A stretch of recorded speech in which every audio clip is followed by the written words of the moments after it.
put in a recent interview when Omar was asked, he said, yo, a lot of the things that he said was right in retrospect when I look back.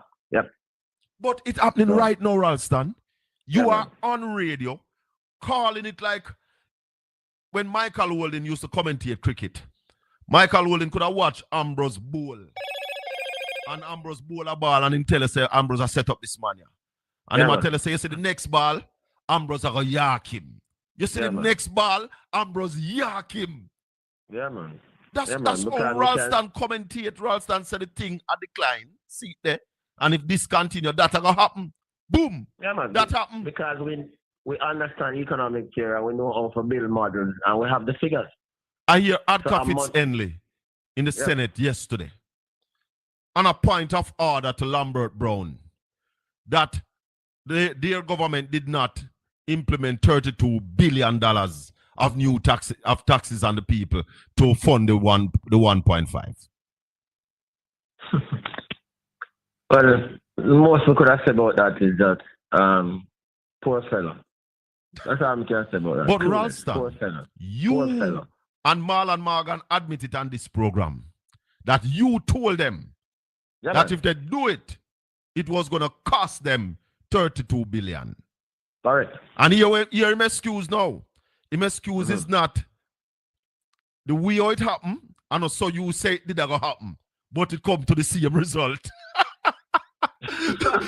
Because him say, him say the IMF decide that them couldn't do it or them want to do it. So I said to him, but do you remember that Ralston was a part of the team who got the IMF deal?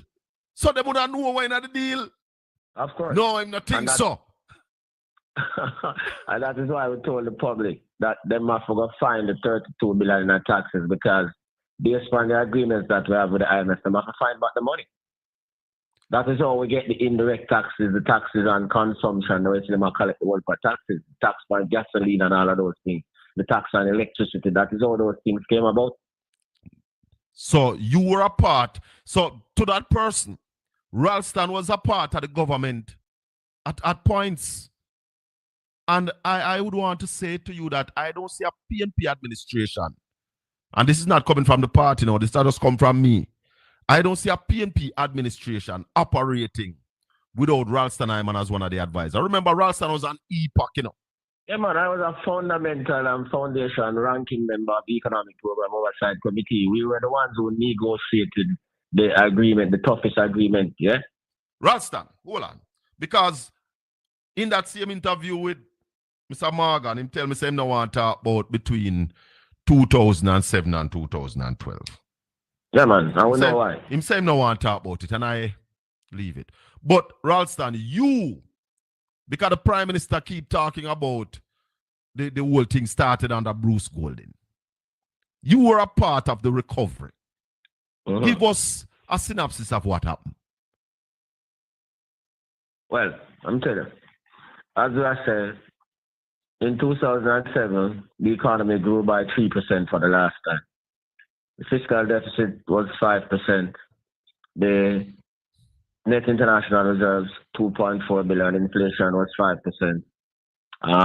The debt to GDP was 115. So they got a solid economy from Omar Davies. That's 2007 when the PNP lost to the GLP, led by Bruce Golden. Yeah, man. All of them attack. Omar Davies left a sound foundation. Up comes the Great Recession. Them getting a power in September of 2007. The Great Recession started at the end of 2007. Audley Shaw, Ed Bartlett told the people of Jamaica that the recession would help them. When we told them to go to the IMF, Bruce Golden himself said going to the IMF is neither necessary nor appropriate. As a result, they stayed there and dilly-dally until the net international reserves fell to $1 billion. The fiscal deficit, difference between what the government spent and what it earned, was 7.75% of GDP. The overall public sector deficit was 10.75% of GDP. The current account deficit was 18% of GDP, and the debt was 147% of GDP. Up from 115%. Yep. When them go to the IMF, them take the wrong agreement. Them take an extended fund facility, a 27-month agreement, standby when you need an extended fund facility because completely misread. Ralston, say that again. They did what when they go to the IMF?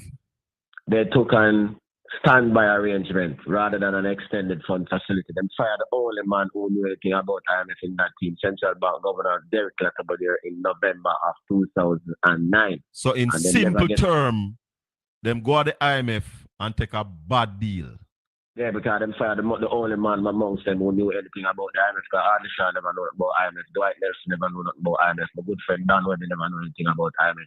Derek Latibodiere was the only man who knew anything about IMF. And Ardisha fired the man and said 2 bull can't run out 1 pen. And when they went to the IMF and they got the deal, continue from there, for me. Yeah, in February of 2010, them take a full agreement, a 27-month agreement. Man, them give them $2.4 billion up front. Yeah?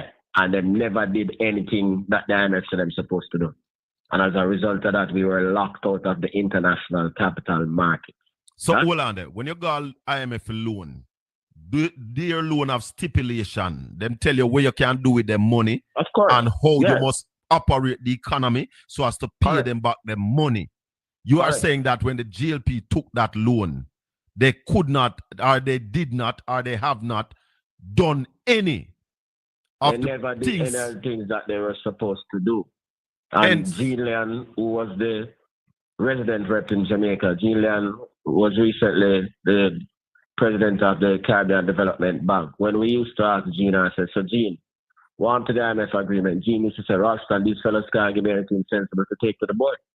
So how then Prime Minister Andrew Holness is saying that this financial stability that we enjoyed for some time, because it's not stable anymore, was started under Bruce Golding? Tell me what stage. No. So you are at them can't do the IMF, them never do the IMF. So tell me more. Yeah, man. And we were locked out of the international capital market. Portia Simpson Miller had to go to people like Maxine Waters. So hold on, that is after so up to when the GLP lost the election. We never had an IMF agreement and we were locked out of the international capital market. The economy declined by 5%. 100,000 persons lost their jobs. And debt to GDP was 147%. Was 147. That's why Marlon don't want to talk about it. Yeah. Right. So in comes a new PNP administration. Mm-hmm. Once you place your order, it goes direct.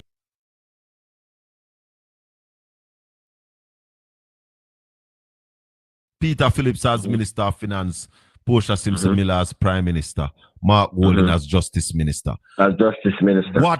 What happened now? Because, all right, we don't have no IMF deal, we don't have no money. The net reserve was what, $1 billion, you say? $1 billion, yeah. $1 billion. That could have do about 6 weeks of supplies. Yeah, man. Right. Extra, yeah. Talk, we know, because you now get involved. PNP, we know, so you get involved. Yeah, man. Yeah, man, I was between Portia and Peter, at Peter's right and Portia's left. Right? So Portia went to Maxine Waters, but everyone said that the truth. Yeah. And Maxine Waters and Portia got visit. Then time Christine Lagarde just became the managing director of the IMF. Yeah. She was opposed by Augustine Carstens, who was the Mexican Central Bank governor for the post. Right. So me said to Mama P, say, yo, link Christine Lagarde and say, as woman to woman, you need to help Jamaica. So she link Maxine Waters, another powerful woman of the US. Yeah. And then them link Christine Lagarde. That is on Christmas Eve. So why would it need help? Why Portia have to call somebody? That's how countries operate? Because the man them say them not deal with it again. Because you take with the IMF money. Hold on. Money. So hold on. We say the man them expel we out of the IMF. Yeah, man, lock we out of the international capital, not only IMF. If IMF not lending the money, you can't get the money from World Bank or IDB or any other agency. So hold on. You are saying that under the GLP administration led by Bruce Golding, later by Andrew Holness, Jamaica was expelled from the world financial market. Can't get the money to borrow over there. Yeah, man. Now we'll get 5 consecutive downgrades from the same S&P and Moody's that I'm talking about. 5 consecutive downgrade. Yeah, that's under Bruce Golding, later Andrew Holness. Yeah, man. All right, continue.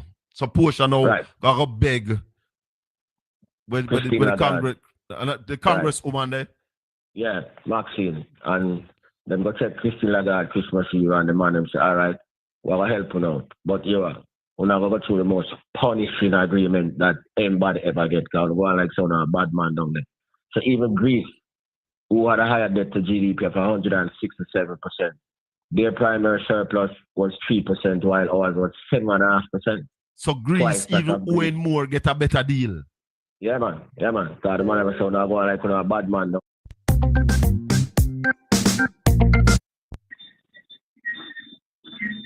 What?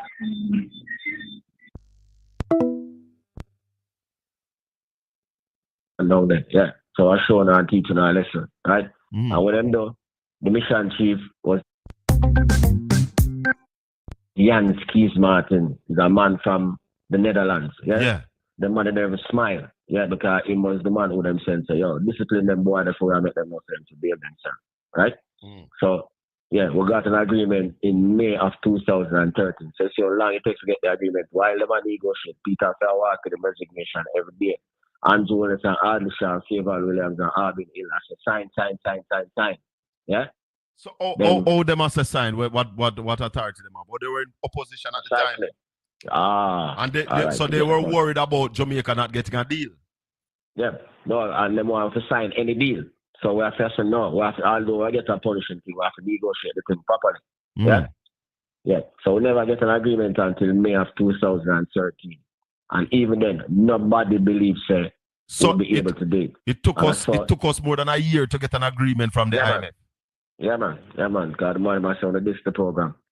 Because we were expelled from the IMF and the World Bank and the IDB. All of the international people, agency will lend money. We were expelled from them. Blessed is the man that walketh not in the counsel of the ungodly, nor standeth in the ways of sinners, nor sitteth in the seat of the scornful. But his delight is in the law of the Lord, and in his law do we meditate day and night. For we shall be like trees planted by the rivers of water, that bringeth forth our fruit in our season. Our leaves shall not wither, and whatsoever we do shall prosper. The ungodly, they are not so. They are like a shaft which the wind driveth away. Yeah, man, and you know, say, sinners can't stand in at the congregation of the righteous. I want to say good evening and welcome to each and every one of you. Yes. Welcome to Portland Spice TV. This is the Colin Bell Show. Yeah, man. And you know, on a Tuesday evening, we come to you live from Portland Spice TV studio. I want to say thanks to all the people who have joined us already. Tonight, we're going to be talking to Dr. Kurt Wall. Man, they are run down in a St. Catherine. And him have the task of getting rid of that ranking MP there down at Woolharbour. He's running against Warmington. He's the man who, he's also a councillor. And he's the man who Warmington said, now get him money for spend. That fool. So, share up the channel. Like up the live. Send on the link for some people. And make them know, say, we're there. Live this evening. Living colors. Talk up the things. Them a whole heap of things for talk, you know. Jesus. Wanna hear the news today? The Prime Minister come out today and said they're going to be giving away. How much am I giving? $350 million for people whose house got damaged in the hurricane. Prime Minister, we know your plan. We know what that is about. So, evening Camille, I wonder what am I going to do? Because this looks like an election gift. It looks like a gift to me. I don't know what it looks like to you, but definitely looks like an election gift to me. So it looked to me. Like the man them I give away all of them can give away. And giving it away when the economy is in a recession. I don't know what is going to happen in this country. But instead of we invest these monies into agriculture, into the culture and the creative industry, invest the money in some form of production that we can produce and make the people them start earn some money.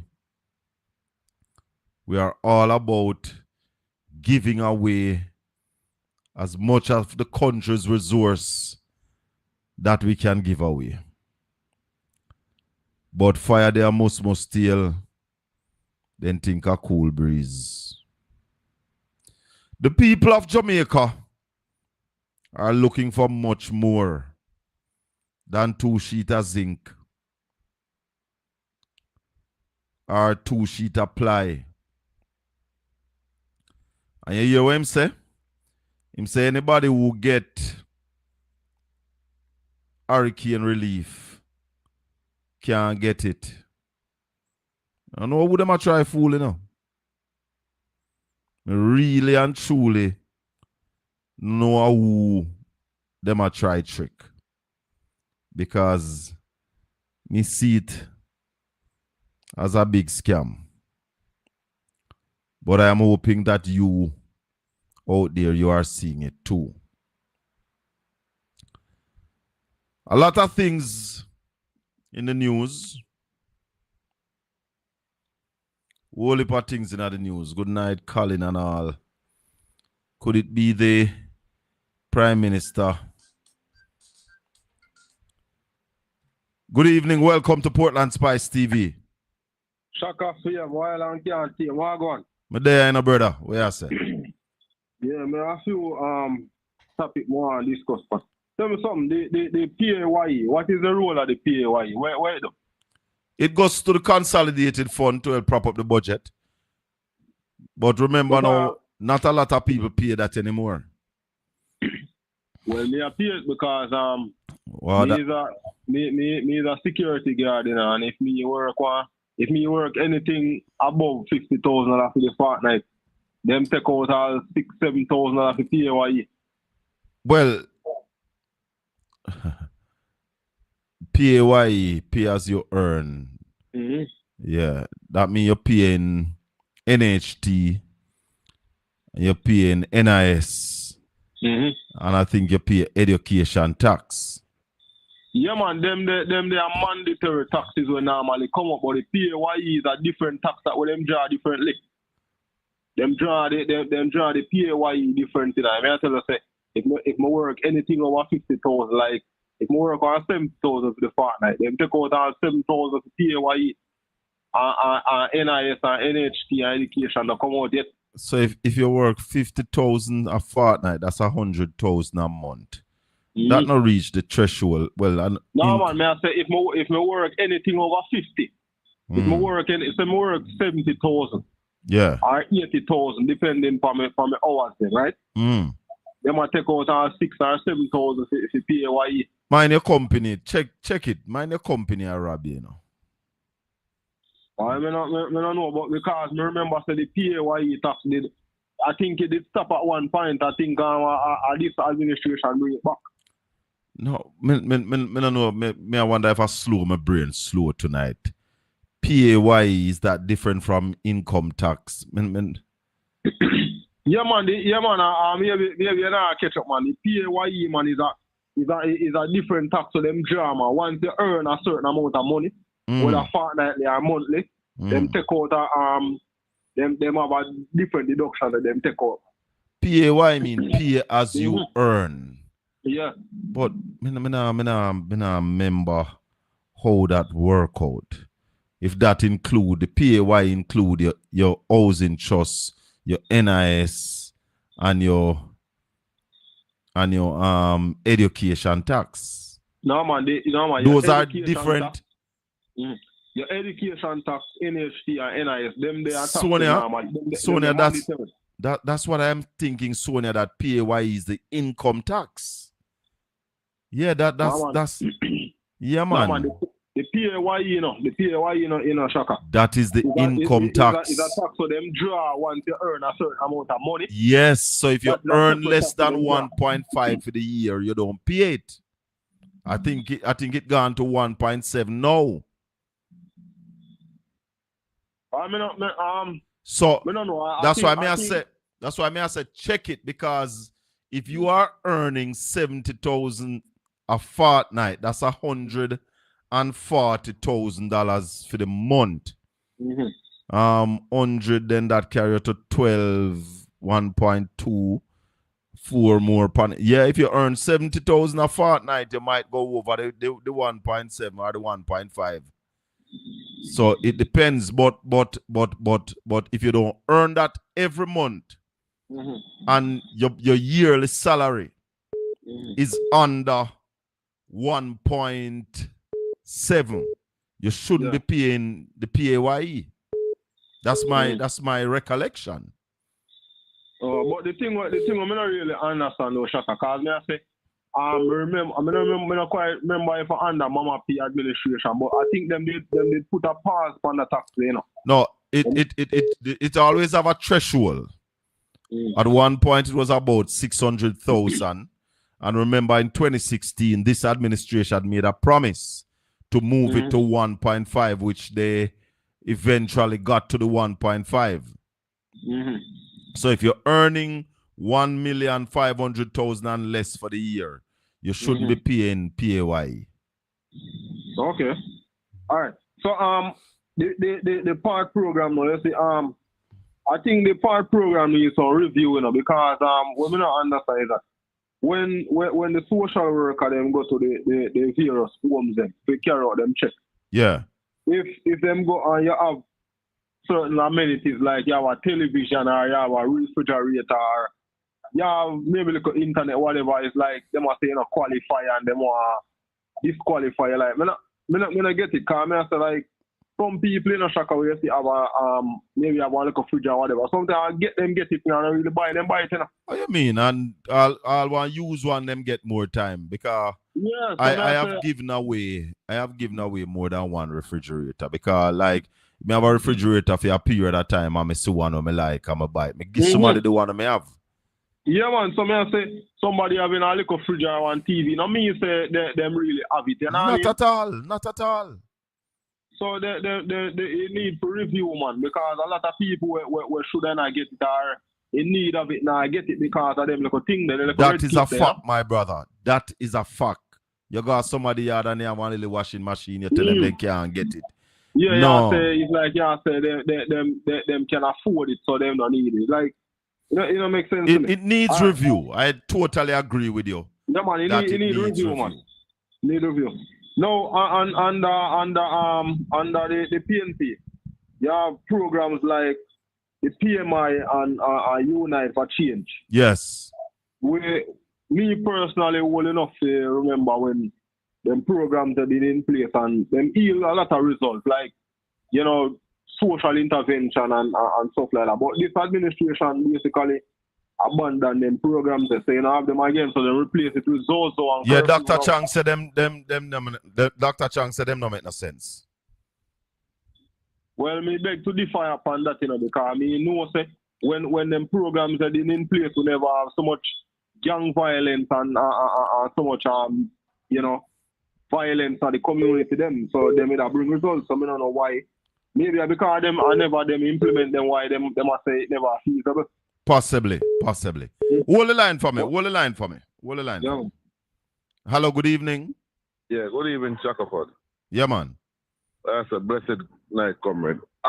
That's kind of the understanding, when you work a certain amount of money, if like him do the lot of overtime, so him gonna earn the 1.5 in like 6 months, and he reach the threshold. So that's why them start the PAYE from him. Right. So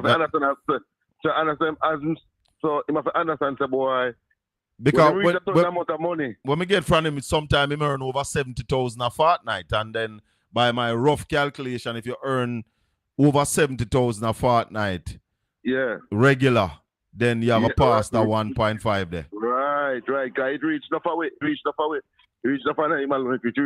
where we earn after we reach when we reach the threshold, we realize it. We start get it. Mm-hmm. Yeah. So. Not that. Mm-hmm. When we want to talk about still, you know, about the road maintenance, you know. Because I see them talk about say the spark program, and yes, me say a minister put up theme picture for a spark program and I put up that seem more political more anything else. Put up in picture for what? For the spark program. I don't understand you. The minister work. put up theme picture. Make I send it, but put up theme picture and say spark program. I say 1 out of 10 road. 1 out of 10? Yeah, 1 out of 10 road. But you I don't know if you realize that it's only 2 roads each MP going to get for this term. Yeah, but 2 roads can't do nothing, Colin. Not at all. 2 roads can't do nothing, you know. Not at all. And to me, the patching the road even seem worse because it make the road bumpy. Listen, the roads are not being patched properly. And I'm planning on doing a video on it.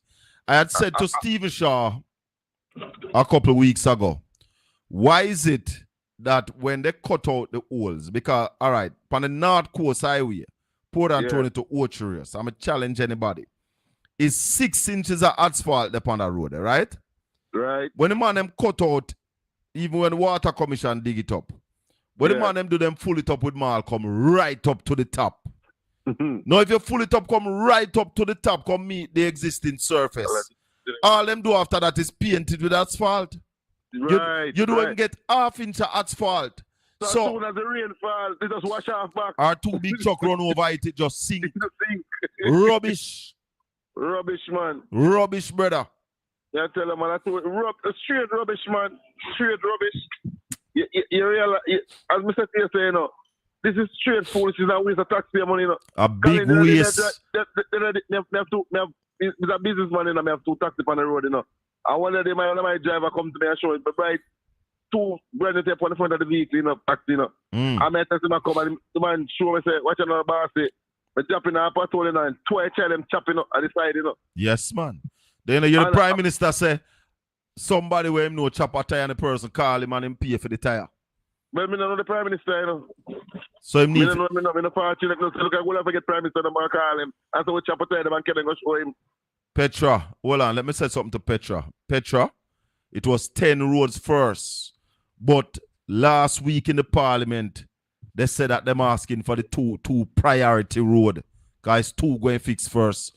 Remember, Petra, what they have done recently is cut the capital budget by $19 billion.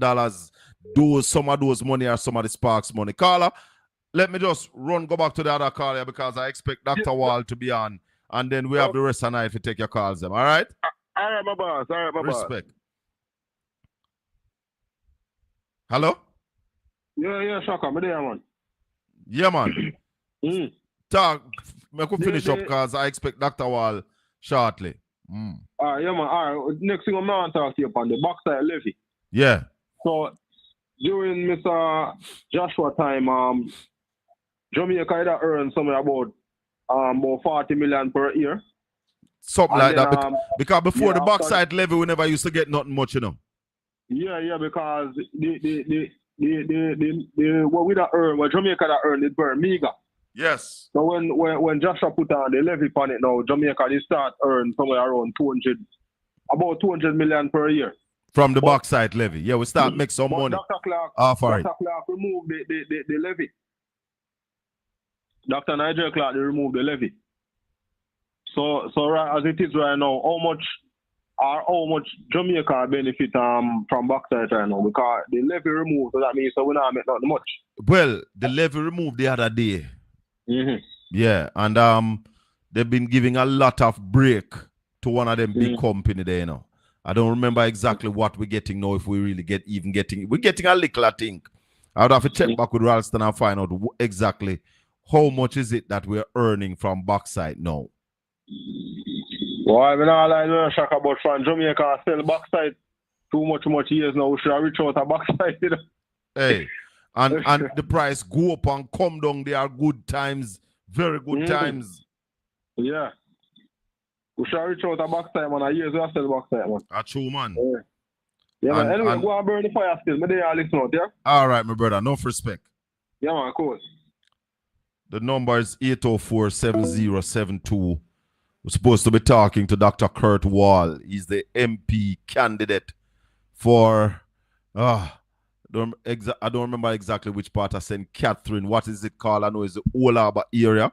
He's the PNP candidate that will be running against Everard Warmington. Wooly seat at St. Catherine. Can't remember all of them, but I'll tell you, it'll be on shortly, and I'll be able to tell you. Let me just find out from Ralston, if he's still up, how much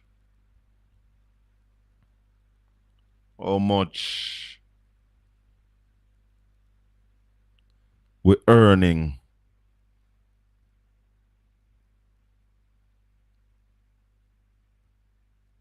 We're earning from bauxite.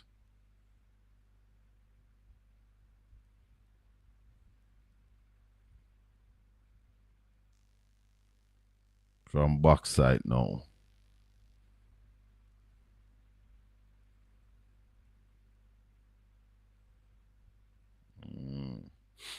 You see, we're wasting a lot of things. And we're wasting a lot of time. The doctor is in the house. Let me bring him on right now. Doc, good evening. Hey, where's a great one? It look like you're still at work, man. Yeah, man. Me have to steal some time off, you know? Look like I have any urgent cases now still, you know? So, all right. I know you're running against Warmington, but you are south, what St. Catherine? Southwest. Southwest St. Catherine. And you're also a councillor. Right, within the same constituency in the Old Harbour South Division. Exactly. You do what me couldn't do. What me never get to do. Yeah, me see you try doing it. You made a good attempt. Yes, man. Yes. But the forces were against us. But you were the man where Warmington said can't spend any money. Yes, exactly. Like a fee money. Right, and at the time, you know, he walked it back in and he said that it was a joke that councillor money and MP money different. But it don't go so. Government money and government. That worm don't run joke. When talk, what I mean. Exactly. But before we get deep into it, Doc, tell us who is Dr. Kurt Wall. Well, Dr. Kurt Wall, I like to put myself as St. Catherine man. Just like how you're a Portland man. I see myself as a St. Catherine man through and through. You know, I started going to school. I was born in Kingston, but it's just a hospital in Kingston. I was born there and then I go right back to my roots, right there in Old Harbour Bay, which is currently the division that I am the councillor for, right? Yes. I grew up in Old Harbour Bay and I spent a time all around the parish of St. Catherine. Lived in Portmore one time, lived in Spanish Town, lived in Marley Mount, right? So, you know the ground. We have no deep roots within the parish. Yes. Right? Graduated from high school, from the old capital in Spanish Town, went on to university in Kingston, graduated from university and came right back to serve in the Spanish Town Hospital, which is the only hospital within not the only hospital, the only major hospital. Of course, they have the Lindsay Hospital too. I also worked in the Lindsay Hospital for some time too, right? And I came back to Spanish Town because I wanted, you know, when I look back at my life growing up as a youth, believe me, I never experienced what hardship or people ill-treating me as a child. You know, I grew up among good friends and family. So you can say I had a very charmed childhood. You understand? Yes. So I developed a deep sense of love for my people. You understand? all of my family members, I love them deeply because I can't ever remember growing up amongst them, anybody ever treat me or do something that I remember. I say, you see that one day, I don't like that one day. If all of my family, them, I love them deeply. And the family roots in Wolaba South and in the entire St. Catherine, it run very deep. Where, you know, everybody is from there. Our four grandparents. I have family in Red Ground, you know. Right. Eh? I have family in Red Ground. Yeah, man, I used to spend a whole heap of holiday between Bullet Tree and Red Ground. Yes. We used to go Colbert. I mean, my uncle-in-law used to plant tobacco for carriers over yeah, man, you remember them days, man. Yeah, man, yes, this was a big tobacco era. Yeah, in that era there, the Bannister, Colbert era. When Big Pan come over, nobody can pass. Come down. Yeah, man. So, yes. Doc, tell us about some of the issues in your constituency. Well, the major issue, I think, in the constituency is the level of non-communication on the part of the member of parliament. I think the country has a lot of issues in terms of cash flow and procurement for projects and all of that. Yeah. But he's a man who not really talk to people and you can't ask him anything. Because if you ask him, it's like you disrespect him. You understand? And he more disrespect you. Right. So I think that is one of the major challenge within the constituency, is that we need someone who is able to lay out a path as to how do we move forward, because we have a lot of issues and each division has its own issues. You understand? Because of constituency, you have a part which is very mountainous, which is a part you talk about, Red Ground, Bartons, Planters, Colbeck. Those places are way up in the hills. No, past Red Ground and go up more, Portia come from. Right, Portia come from a little place then called Woodall, which is around 8 miles. That is just on the outskirts of where the constituency is currently cut. Right? Oh, so that's so that place is like 8 miles up into the hill from Wolaba town. So you can imagine, say, it's far up in the hills. And those people have had water challenges for the past 20 odd years, which is the time that this current member of parliament has been there. So he has never fixed their problem. No, he has done very little to fix it. And whenever people ask about it, he lays down a lot of disrespect. As you can remember, it's well publicized also. During the last campaign, he talked about, because when the divisional caretaker, Adrian Samuda, spoke about it, he said disparagingly if it's peeping, going peeping in the pipe to get the people water. So you can see he's a man who lack vision. I remember that statement. Right.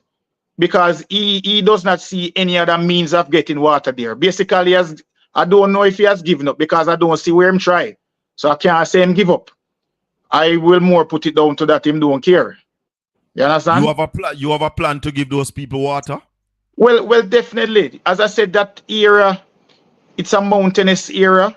Yes, but when I go to my friends in Kingston who live on the mountain, when I go there, their water pressure lick me down. When I go to Smoky Vale and all them places, they were far up in the mountain. All them places, the water shot. Right, and these people, most of them get water from St. Catherine. You understand? Most people is real Cobra water, and some of them get, you understand? And we have the biggest river in St. Catherine run right through almost everywhere. And you know, I don't see the reason why we can't get water in these areas. It's just a matter of calling in the authorities, communicating with the people. If it is that we need to put in back the meters, because once there was water there now, but I think the challenge with that, they usually give people water on the flat rate. And when they give people water on the flat rate, they pay a standard bill every month. And then most times the water don't come. And a man will say, all right, me only get water 5 days of the week. Why should I pay the entire month's fee? And it creates a problem. Right. So people stop paying. Solve that. Right. Yeah, you pay for what you get. You understand? So I think that is where the challenge is at right now. You know, we just as how they put in infrastructure for the big in Kingston, and them take some of them places in Kingston, them take Real Cobra water, them take St. Catherine water and pipe it all the way to Kingston. And people right where the river, close by where the river run, can't get no pipe water. You That don't understand? make no sense. So it doesn't make much sense to me. And there are the rivers close by, and rather than developing a plan to get water from the river to the community, him tell the people them to go down at the river. Him say go on down there's a river down there, them call Red Cap River in there. Them say no, him tell them say go down a Red Cap River, man, go do nothing. Don't complain to me. So why is the member of parliament if you not complain to him? Well, I don't know. He's a man. If you complain to him victimize, you know. Dr. Wall, I mentioned Big Pond. Big Pond is a long-standing problem for anybody who live on the other side of Big Pond, Bullet Tree, Red Ground, those places. I remember you know the ground, man. But let me think you're staying in a Portland, man. Sure, man. They're going to tell us I spend a whole heap of holiday down there, man. But I remember one time him saying go and sort that problem out. But he has never been able to sort it. Is it something that can fix? Is it something that you have a plan to fix? Yes, definitely. And to be truthful, there is a plan in place. But as I said, because he's such a poor communicator to the people, a lot of people don't know what is going on. But there is a plan in place.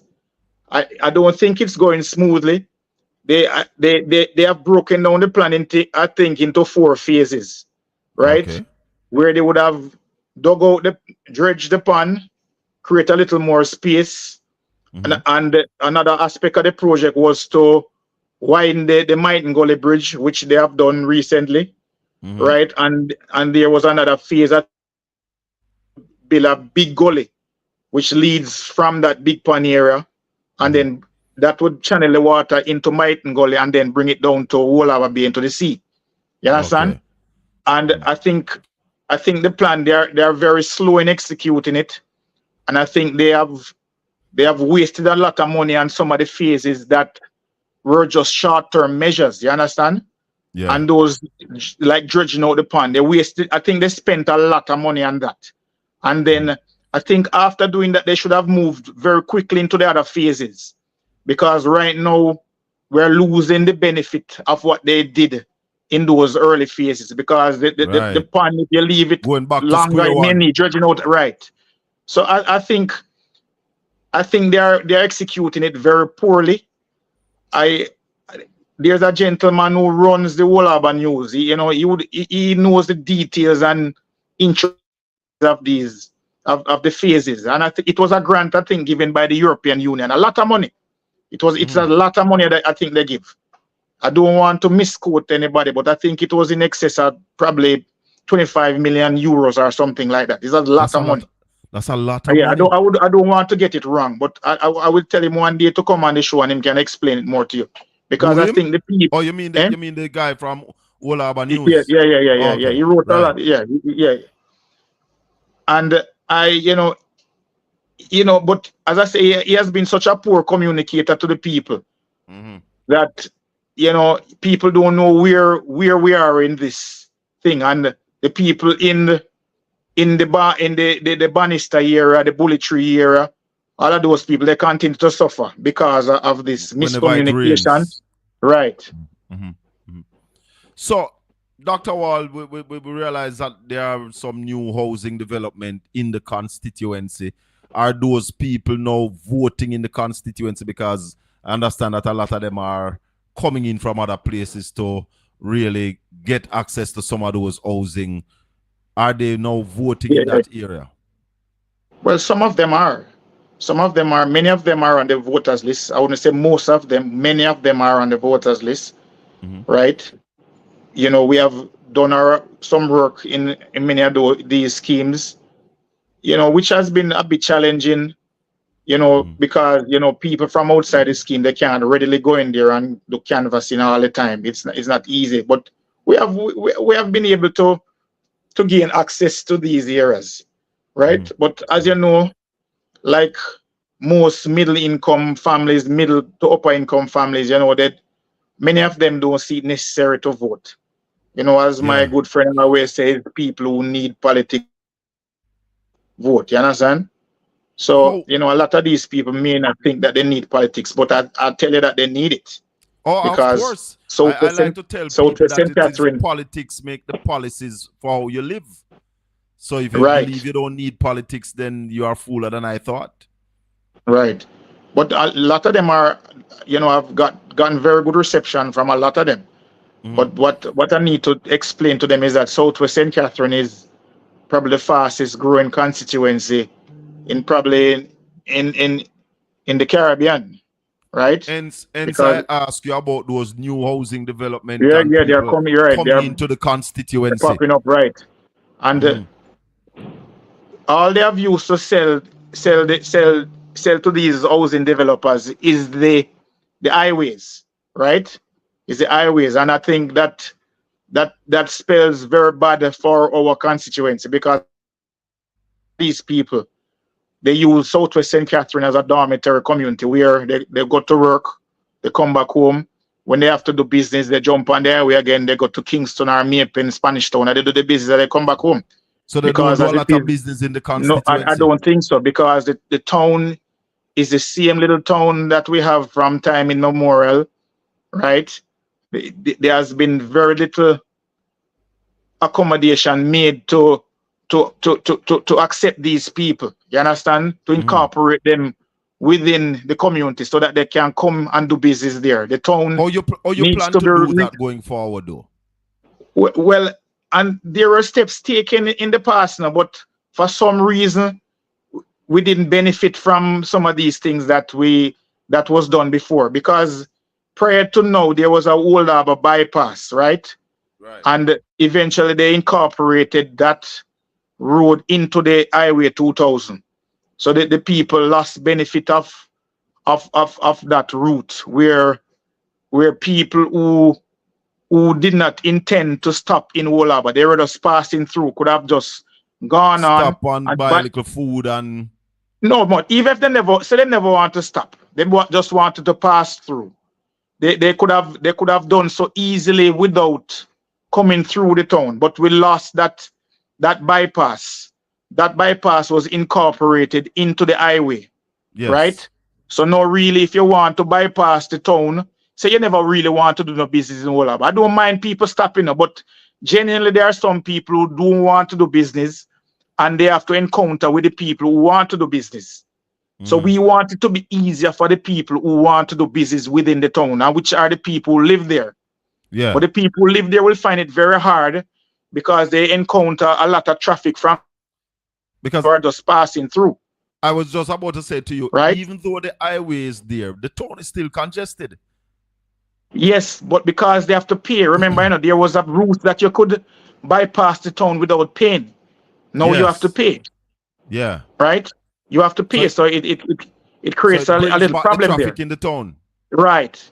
Because there are people who may not be able to afford the highway. Right?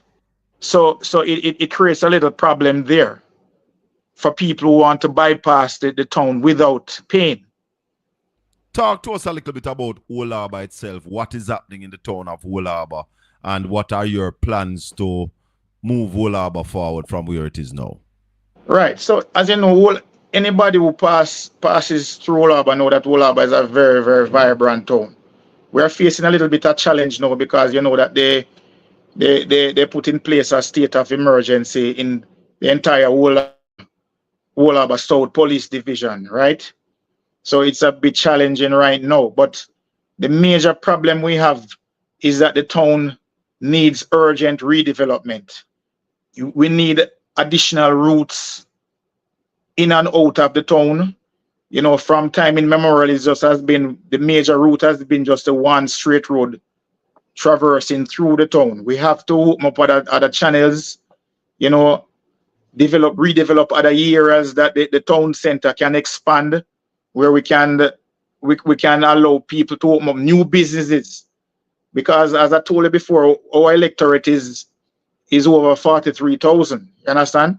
And that doesn't take into account the many people who moved in recently and have not been added to the voters list. So if every eligible voter in Old Harbor should enumerate, I'm sure that it would double. It would be of 88,000 people, right? So, and it's just the same little town, right? And I think that if we find a way to redevelop the town, now we have civic communities, civic. I mean, what's the word I'm looking for? We have community organizations really within the whole urban space with a lot Like of Chamber people of with knowledge. Commerce. Right. We have people like those, and these people have been trying to have a good dialogue with the member of parliament as to how to move forward. And I don't think they are getting anywhere in terms of having a reasonable discussion with him to see what's the way forward. You know, he's kind of a one-man man, you know. But let's forget about him, Dr. Wall. Let's not pay him any mind. Let's look at him as the outgoing member of parliament and put your plans forward so that the people can hear what is it that they are going to coalesce around to form a new day for Olaba. Right. Yes, as I've been saying, we need to get all of these civic groups together, you know, and we need to formulate a plan, get all the citizens together, all the business interests together, and formulate a plan, and then we move from there. You understand? In terms of what we are going to do. Are we going to acquire land? Is government going to acquire land to open up new routes through Olaba? Are we going to acquire land from some of the business? There are a lot of lands there which are not in use right now, which are owned by certain organizations.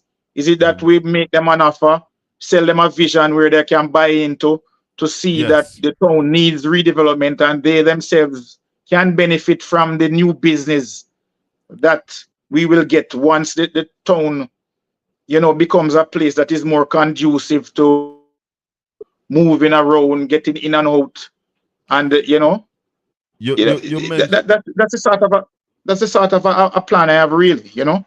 But you know, everyone has to be on board. You need a leader who will be able to communicate this idea effectively to all people interests. Can approach. You need an approachable leader. Right. The leader they have right now is not approachable.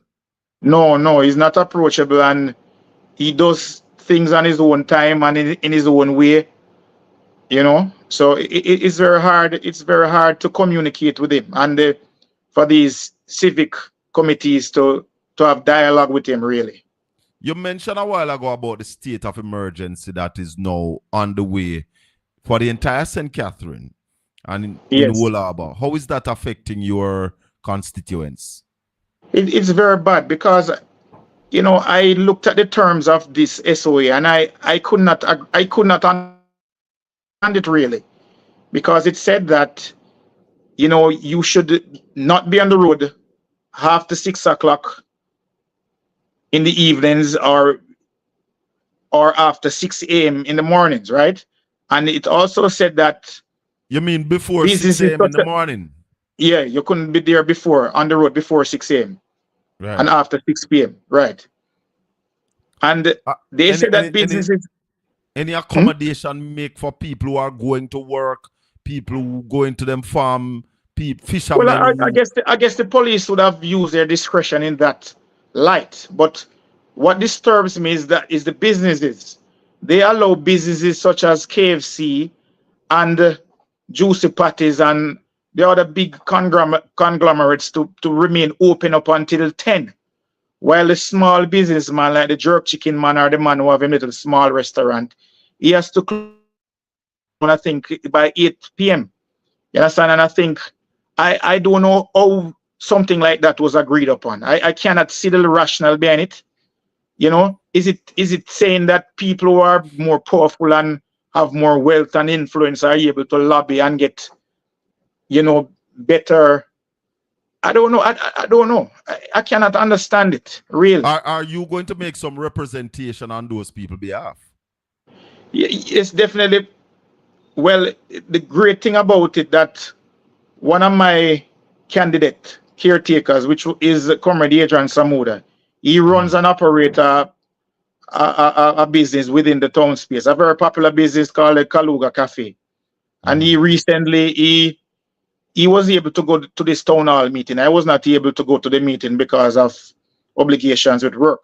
But he went there and he made excellent representation for the small man. Yes. Small businessman, in telling them that they have to level the playing field. I cannot understand who is it that negotiates for these guys, for like KFC and Juicy Patties? Is it that somebody who is able to offer some money or some other incentive to the government? Why is it that they can get such a great deal, but the small jerk chicken man who has no one to speak out for him, or with none of the resources that these big conglomerates have? Why is it that he gets such a bad deal, right? But the company, the KFCs and all of those companies get such a wonderful deal, you know? Well, It's I guess something that we'll have to. you need more like Mr. Samuda to really stand up on behalf Well, of these I tell you, small we have a business great, people. yes, and I think he got a very good reception from the people who are there, and the police have basically agreed to look into it, and I'm very, very grateful. You know, these things like these need to stop. You know, it needs to stop immediately. Well, Because if you should walk through Wolaba Town, the KFC and Juicy Patty don't hire as many people as you see plying their trade on the road. If you should walk through Wolaba Town, there is probably in excess of probably 200 small business operators. A man who sell cane, a man who sell orange, a man who sell t-shirt, a man who walk up and down and sell belt.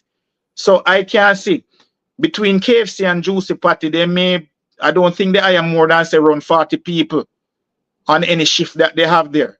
So I don't see why you think those people should benefit from all of these arrangements that you make. And the other 200 odd people, like a small businessman, the man was selling cane and him jerk chicken. And these people live day by day. If you should stop people food for one day, the child may not go to school the next morning. You understand? So they have to stop things like this.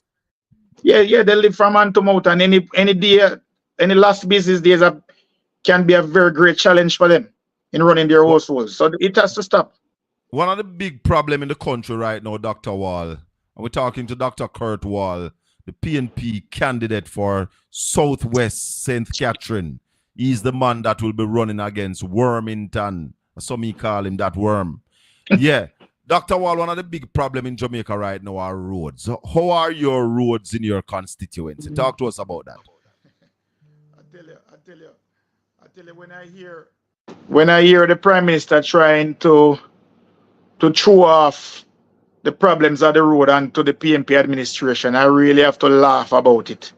Because the difficulty I'm having now, right, is that they came up with this thing, the Spark program, which was a program that they put in place to resurface roads that have gone bad. They have gone into disrepair, that it doesn't make any sense to patch them anymore. They become an emergency. Right. The situation in my constituency is that we have 4 divisions within the constituency, right? And I think that the Spark program allocated $150 million. And I heard from the show that around they're going to have on probably another $30 million on it. So each constituency has roughly $200 million to be spent on this Spark program, right? They had some consultations, right? And I was left out of the consultations altogether, right? They did not invite me to the consultation, right? And on top of that, a list of roads came out to be fixed within the constituency, and they left off my division entirely out of it. So right? No road in your division is on that list? No road in my division. So I took it upon myself. I went on several other talk shows and I spoke about it. And then I called the member of parliament about it. You call him? Yes, I call him. I call him and say, yeah, tell us how that call go. Yeah, I call him and him respond appropriately. But his answer was most ridiculous. He's telling me, Mark, you know, there are more than 15 roads within my division which are in urgent need of repair, right? And all of these roads were fixed recently within the last administration, right? So when you hear Angel is talking about this problem stem from way before, it doesn't make any sense. Oh, garbage. The roads within my division, most of them were fixed probably in the last 5 years, And most of them now are in a state of serious disrepair. And when I said to the member of parliament, how is it that you're not going to fix any roads down here? He told me that he's not going to fix any roads that he fixed recently. Right? Remember, this is a program, which had a consultation process. It's not a program where the member of parliament gets to go strong by himself and decide. Right. And he's telling me that. Remember him leave me out of the consultation altogether, Yeah, no, I hear nothing from you. Him no, I hear nothing from me. So I'd like to know, why is it that them spend money on a consultation for a program which, in the end, the member of parliament are going to sit down by himself and decide which road they want to fix. And if you have a consultation like that, the community leaders, exactly, who are the councillors, exactly, councillor candidate must be a part of it. Right. So he left me out of it, and then he's going to give me a ridiculous answer to say he cannot fix any because he fixed them recently. That is not his. His decision to make. And what he's saying, that him fix every road in your division recently. Already. Which on that line, yes, but they never fix good. Them never fix good. And the majority of them, if not all of them, are in a state of serious disrepair right now as we speak. Terrible. Right? Terrible state. And he unilaterally made this decision, which is a program that required consultation. It was stipulated by the Ministry of Works that there should be a consultation process. And he did not have that, he did not involve me in that. Right? And then when I try to make representation for my people, he's going to give me a ridiculous answer to say that he will not fix any roads there. That is not his decision alone to be made. That's why we had a consultation process, right? It's just totally ridiculous. It tells me that the government is not very serious. It tells me that the Ministry of Works is not very serious about implementing these projects that they coin and throw out on the people and say this is a project for the people. It's not a project for the people. It's a project that they use to politically victimize their political opponents. And it's a victimization project, really. You heard this evening, you heard in the parliament today that they are going to spend $350 million to help people to repair their houses after Hurricane Beryl. What are your thoughts on that? That is new. Well, I have as I said, I have zero confidence in any project that this Angel Holness-led government puts on the table. I have zero confidence in it. Since being the councillor for less than a year, right, is a program basically to victimize political opponents, to make your political opponents look small. You understand? Yeah. Because they come into the communities and they unilaterally dispense these contracts or the vouchers or whatever they give out from the projects, right? So for instance, tell me something. In Beryl, were you given any assistance by the government to assist the people in your division? No, and the member of parliament got over $20 million, and I don't see where he spent 1 cent. The only money I saw him spent in Wallaba South was people going around and giving little packages with rice and flour. I did not see anything. He did not come to me and say, Dr. Wall, do we have a drain that is in urgent need of clearing? How can I help you? How can I assist you? He never did come to me, right? He never assistance, and the only assistance I could see from my own eyes was the little care packages that were going about. Nothing else of nothing tangible that I could see. Probably they wrap up money and give it to some people. I don't know. But whatever they did, I was excluded. Right? What about from the municipal corporation side? Didn't you get anything? We did get some emergency funding for additional drain cleaning. But as you know, these monies are inadequate. These money we're talking about $500,000 or $600,000. What about the $500,000 that the Minister of Local Government had promised? Yeah, my God, I'm glad you remind me of that. That was, I think, since I became councillor, I think that was the most embarrassing time of my life when they told me about that $500,000. How so? Voucher thing. As they told us to go out and get 100 names on a list. We should get these people's names, their phone numbers, TRNs. We should go to about 3 or 4 grocers within our communities and get invoices for, I think it was for $100,000 each. We should get about 4 or 5 grocers from the community and get invoices for $100,000 each. And I went about and I did this very quickly. Yeah. And we send the people out there and we get in them name and number. And they probably think that we took the money and we spent it on ourselves. You understand? Because up to now, we haven't seen that $500,000. And people have been asking every day, how come you come to my yard and take down my name and my number and my TRN and all? No, I can't see the money that you promise. If probably if people never know me and know say me never come to politics to grab our script, you know, I would have gotten a very, very bad name out of this thing. You understand? But people know that I do this thing out of my heart and I give more than I get from the process. So the minister made that promise and has not delivered. They made that promise, and every councillor that I know, even the councillors from the other side, they did it, and I hear them mumbling. They did the same things that I did. They went about, they collected the names, they collected the numbers, the TRNs, they collected the invoices from the wholesales. And from that time, from July till now, nothing.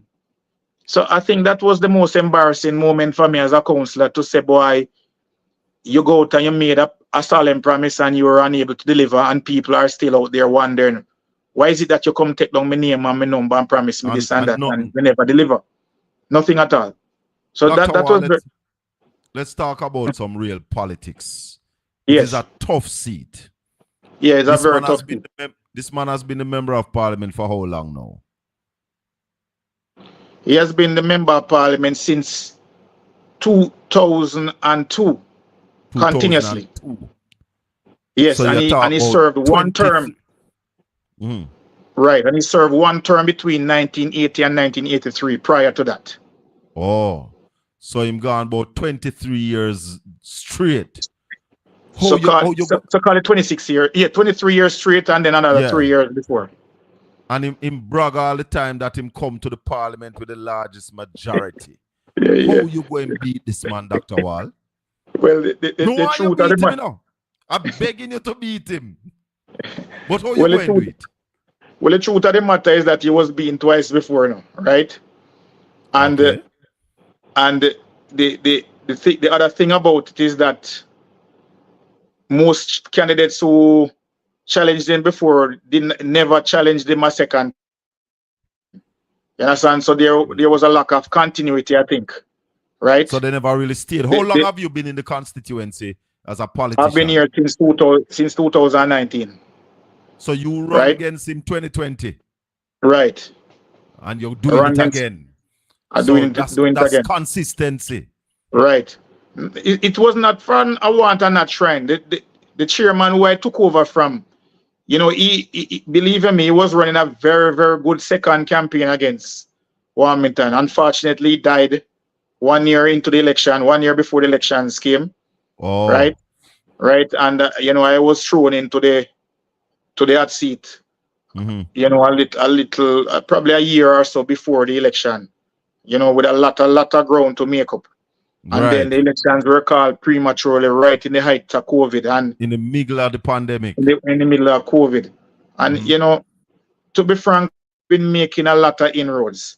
Because if you look at what happened, we were decimated in the 2020 elections, right? Yes. Basically. And I look at that election and we have learned a lot from that election. Because I won't say it wasn't, I'm not going to say outright that it wasn't run fairly, but there are a number of things that I was naive about.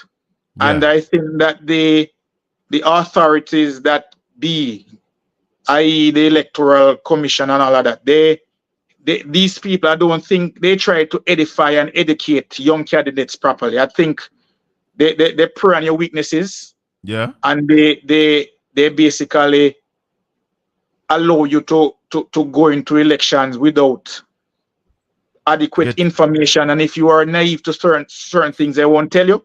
And they let you suffer because of that. And I think I suffered a lot in that first elections. And I only became a little bit clearer on what was happening during my second election, which I ran as councillor, and I watched my division like a hawk.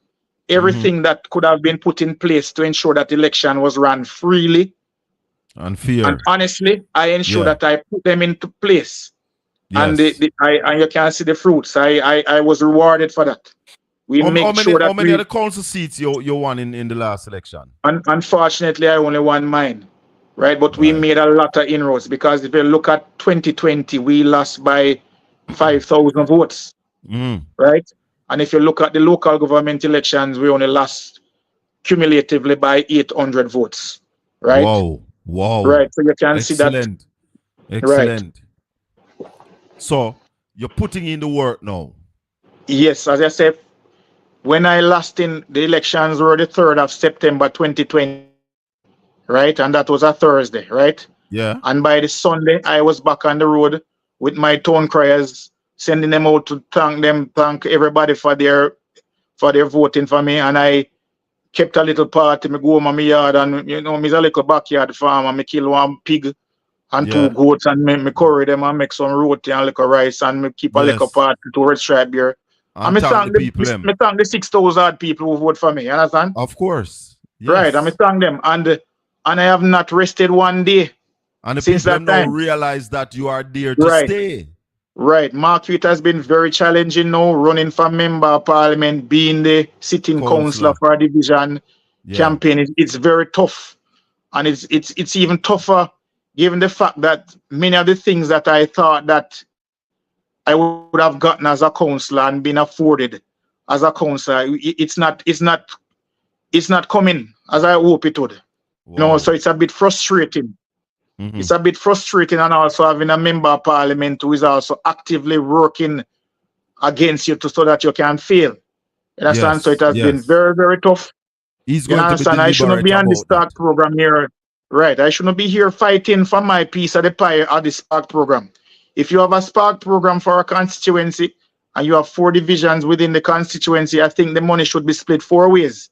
And you consult each councillor and ask them what they want to do. You cannot go about and decide for yourself. What would be the purpose of the consultations if you can go and sit down and make your own unilateral decision? It's just ridiculous. And I think the Prime Minister, if the Prime Minister says that he wants to cut out corruption, and he wants to really serve the people of Jamaica, whether or not they are JLP or PMP, he needs to rein in this member of parliament and the Ministry of Works and audit them to see what is going on within this ministry. What is happening? How can you do something like that? That is illegal. I think it's illegal. You understand? It's illegal to exclude a division when there was a consultation process which mandated that you include everyone. It is illegal.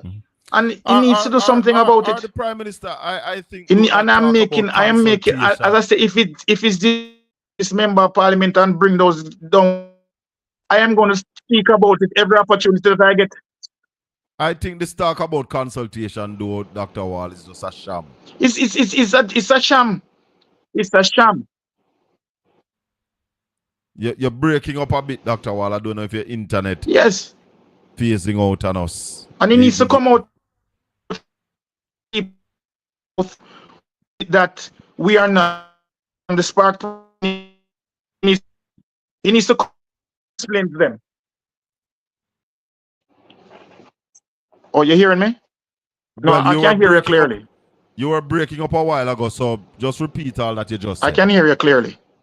Yeah, but I was also saying that the Prime Minister needs to visit Wolaba South and to explain to the people in Belmont Park, why is it that ever since he needs to come down and explain to the people of Belmont Park, why is it that ever since that housing scheme has been built, no one has ever come around there to help these people out with their road?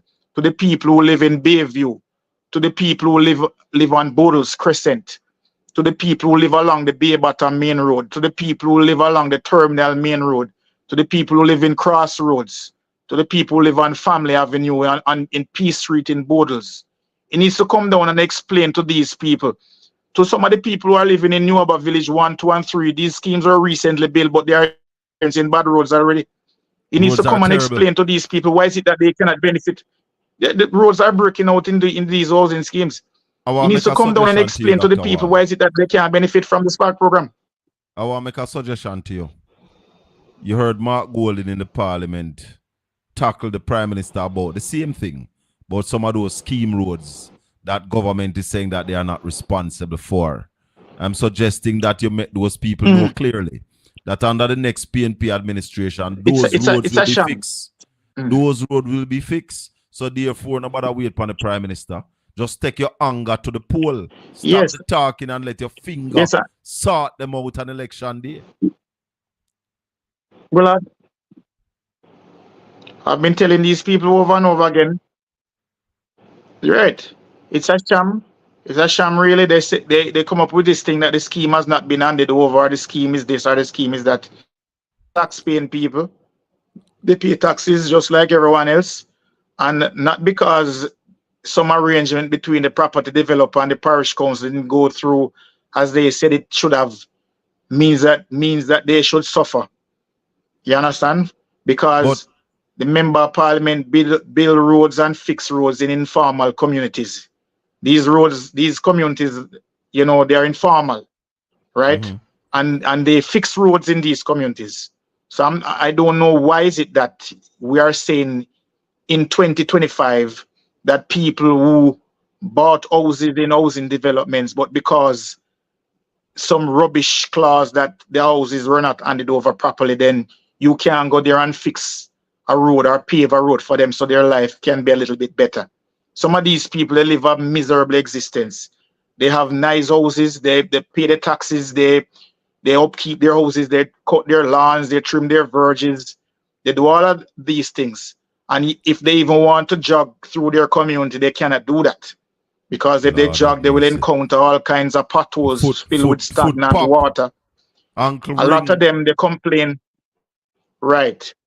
They cannot jog in their communities. A lot of them say when their wives are pregnant, they have to move out of the community because if the wife goes into labor at the 9th hour, no taxi will come around there to get them. So this is the existence of a lot of people living in schemes in some of the older schemes in Southwest St. Catherine. This is the reality that they face. You understand? And it's something that will have to stop because every time you go to the member of parliament and say, what about here or there? He says, oh, the road has not been handed over to the government. We can't do anything about it. That's a lie. Well, he fixes a lot of road in informal communities, and I'm not bashing these informal communities. I don't mind that, but give everybody a little piece of the pie. I'll go back to Mark Golding's statement in the parliament. Go ahead, it's Colin. Government that makes those decisions. So if the government want to change that, the government can change that. Right, and that is why you are in parliament to make laws and to change laws. So it's a scapegoat. Dr. Wall, I want to thank you very much for being with us. Yes, definitely. You want to say to my listeners and viewers before you go? Yes, my fine. As I say, what is happening to me right now in terms of the Spark program, I won't stop talking about it.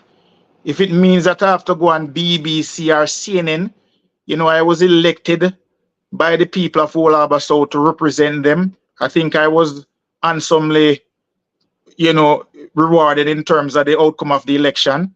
And the majority of the people of Southwest St. Catherine, they want me to represent them. And as it is right now, the current member of parliament, he wants to undermine me and to let my leadership be ineffective. And if it means that I have to go on to the top of Mount Everest and scream out about what is happening right now in terms of him not letting the people of Old Harbour South benefit from the Spark program, if it means that I have to talk about it over and over again, and he needs to come down there, the Prime Minister needs to come down there, then they need to come down there and tell the people of Old Harbour South what is going on with the Spark program money. We need our piece of the pie. You understand? And I tell you, if they don't come, I tell you they're going to only make it worse on them. If I have to go up to the Prime Minister's house or go up to the Member of Parliament's office and protest and block him in or something, we will do it. And I can do it. But I don't want it to get to that point. I want him to come and to be honest and to come out and speak to the people and to speak to Dr. Wall. tell Dr. Wall what is going on with the money and allow some of that money to be spent in Wallaba South to relieve some of the misery and suffering of the people who have endured bad roads for a very long time. It's not all of them roads were fixed recently. Some of them have never, there are areas down there where the road has never been fixed. But when you ask him about it, him say, oh, the place never hand over. We need to stop this foolishness. These are good tax-paying people. And these people need to see where their tax dollars are being spent and how they can benefit from their own tax dollars. They are not benefiting from their tax dollars. You understand? And because of this, we're isolating a great part of the electorate because they are not benefiting and they don't see why they should come out and vote. And I'm telling them, Dr. Wall is a reason why you should come out and vote because I won't stop fighting for you. All right, Dr. Wall, thank you very much for being with us this evening. The internet will give you a fight.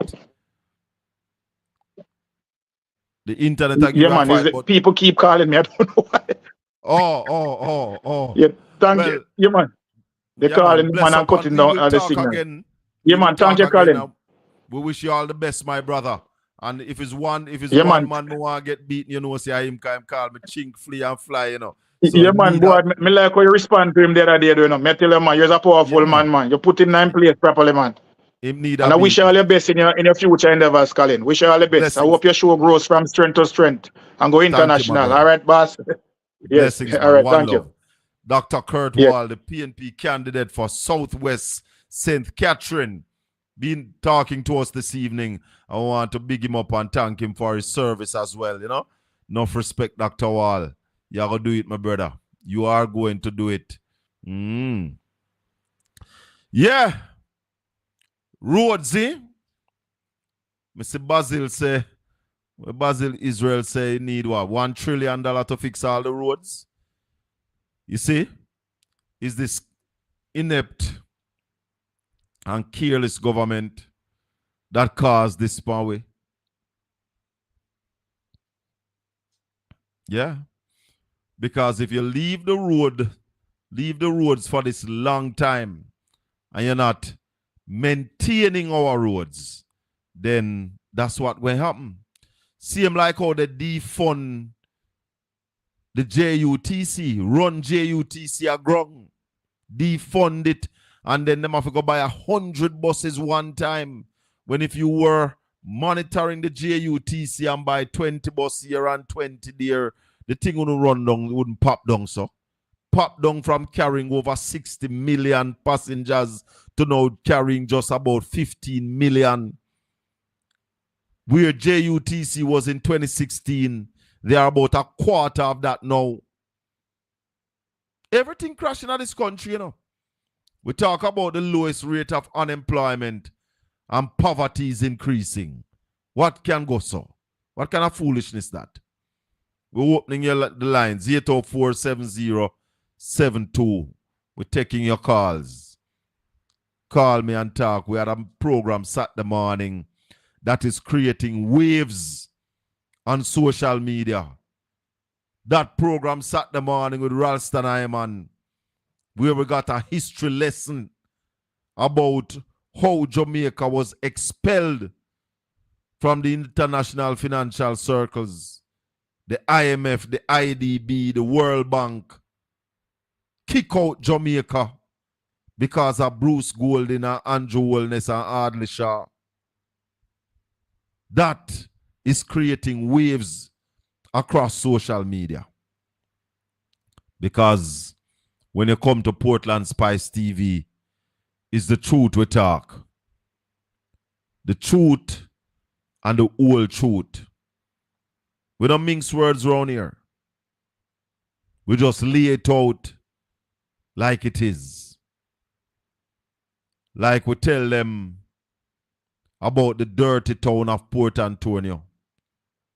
And when we look at the people who are in charge, we realize that them don't have no standard. The Bible says cleanliness is godliness. When you have a town as dirty as Port Antonio, you wonder what is the plan. What is the plan for our country when we're not producing. I was listening to Beyond the Headlines this evening, and sorry I never queue it up, where they're talking about food security and that Jamaica can't buy food to feed we pick them properly. It's a serious state of affair. The World Bank did a survey, and it come out with Jamaica have serious food insecurity. And we're talking about we're doing well. How can we be doing well when we can't feed with people? How can we be doing well when our children are not being fed properly? You see, if we don't understand where we are, as a people, problem and more problem. So, those of you who are sitting back, farming fool on yourself, and believe that you no need to play a part in the politics, stay there. Jamaica has spent just over 39 million US dollars, or more than 6 billion Jamaican dollars, over 10 years in its search for the liquid gold. Since last year, that's not weird. Don't be too concerned and get worked up. Minister Holness says members of Parliament will be tasked with identifying those who will benefit under the program. Representing about 44% of what was originally staffing resources. What we have decided to do. I'm trying to find that clip for you about Jamaica's food insecurity. Just be with me. Minister. Trying to find it. For the project. Not finding it, but I'm going to try and find that clip about food security. And you also hear in the news this evening that Florida, Governor Santos is now saying that anybody in Florida who going to send remittance out of the country going to have to prove that they are in the country legally. So problems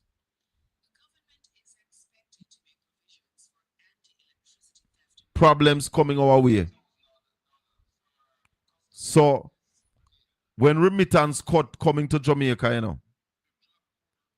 dog when you supper, dog is going to eat our supper. I don't know how we're going to manage if remittance cut. Remittance is one of the things that keep this country afloat. Seriously? In fact, 2023 we get over 3 billion US dollars in remittance. Hear this. Hear this. Flows, including Jamaica. Government to include anti-electricity theft measures in budget. Florida Governor Ron DeSantis, several undocumented immigrants, including Jamaicans, make remittances to family abroad, which means the country would be affected if this provision were to be passed into law. Remittances from the U.S. make up a large chunk of the GDP of many countries. In 2023, remittance inflows to Jamaica totaled $3.37 billion US dollars. Haiti gets about 22% of its total GDP from U.S.-based families, many of whom are in Florida. Tessa Petit, who heads the Florida Immigration Coalition, says cracking down on remittances could further destabilize these countries and drive up migration. Under the proposal, if the state determines that undocumented immigrants have sent money abroad through a Florida-based company, the company would be fined 25% of the dollar amount transferred. Problem. Opposition spokesperson on housing. Problem. I want to find that clip though about food insecurity, because one of the things that we talk about here on a regular basis is food security. And if we can't feed ourselves, we saw what happened in COVID, you know. We saw what happened in COVID when we couldn't bring in the kind of stuff that we used to bring in because the ships weren't coming to rent or to lease containers, move from $2,000 to $20,000. And my eyes were open wide. But obviously, some people still not see what needs to happen. This can happen again, you know. This can happen again. And we can't allow Jamaica to be in a position where if food can't come from abroad, we're dead for hungry. We have whole heap of lands. And I want to say to the Prime Minister, stop squandering the gains of this country. You are squandering the gains of Jamaica. You have squandered $11.4 billion. And here you are putting on another 350 million, talking about you're going to assist with house repair. Why you never do that right after burial? Is it a run with the thing you're upon, Mr. Prime Minister? I know that there are people who need assistance with their houses. But here all the money I go. $5 million a thing to each member of parliament. I don't trust you, sir. That sound to me like you're sorting out funds for the upcoming election. That's how it sound to me. 804-7072, that's the number to call. We're live on Portland Spice TV. If you have not yet subscribed to the channel, we're asking you please to subscribe to the channel, like the video, share the channel, tell people about the channel. We are on every Tuesday night and every Saturday morning. Oh, and I must invite you all to join me on Wednesdays. So Wednesday morning, we're going to be on Master Cat Radio at Zeno FM. And the cat spelled with a K. Master Cat Radio on Zeno FM. We're inviting you all to join me when we play 4 hours of love songs. We do it 4 hours of love songs. Yeah, man. We do it every Wednesday. And we're inviting all of you who enjoy listening to good music. Love songs we play only for 4 hours. It's interactive. Some of the time we can take your requests, play your favorite love song. So we're inviting each and every one of you to join us tomorrow morning for the Love Web. That's what it's called, the Love Web. Yeah, man. Trying to find the link so I can post it. Here we go. So you can see what I'm talking about. Yeah, man.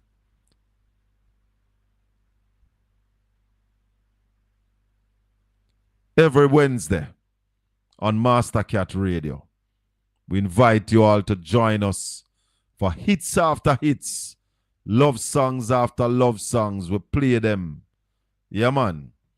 Every Saturday, every Wednesday morning from 10 a.m. Jamaica time until 2 p.m. I'll see if I can find the link for you as well. See if I can find the link. So you can all join me and enjoy what we do on a Saturday. Nice music, Yeah, man. I want to put up the link. Oh, here we go. Hold on. I want to put up the link so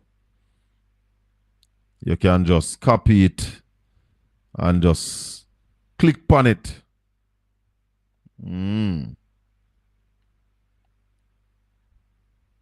Yeah. Hold on.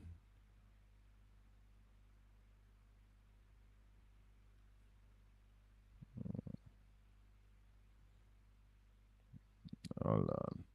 I want to put up the link phone, you know.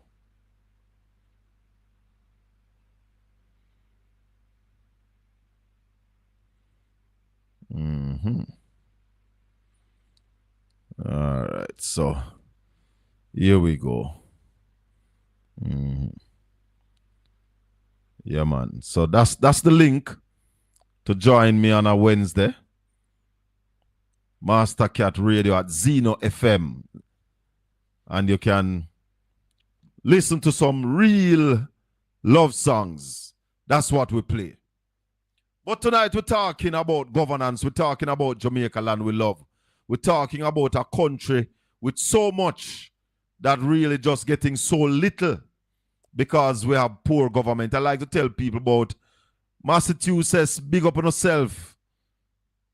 Welcome in the place. Yes, man.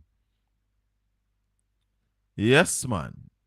Big up yourself, Master Cat. Enough respect. So, every Wednesday morning, we start at 10 and we go to 2 in the afternoon.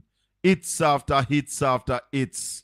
So, we people from out of Boston, Massachusetts, in the place, big up on yourself. We have people from North Carolina inside the house. We have people from Florida, all across the U.S. So, Simone Beckford, you want me to talk about deportation. Deportation. Simone, this is serious, you know. This is not joke business. This ain't no joke. South Carolina in the building. Welcome. Big up on yourself. This is not going to be an easy one for Jamaica. And as you hear the governor of Florida saying that anybody who's sending money to Jamaica, what he wants is that you have to produce your ID, your documentation to show that you are a legal resident in the United States. And if a company allows you to send money and you are not legal, they are going to charge the company 25% of the money that was sent. Now that no sound good. No sound good at all. Problem that is going to be for Jamaica, an island that depends so much on remittance. They are also talking about Haiti, one of the islands that depends a lot on remittance. How we going to manage? Remittance is our biggest foreign exchange earner. Yeah? Over $3 billion in remittance come to Jamaica. Now, if that get cut off,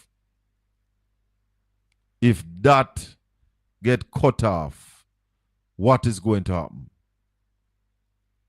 Naturalist, big up yourself.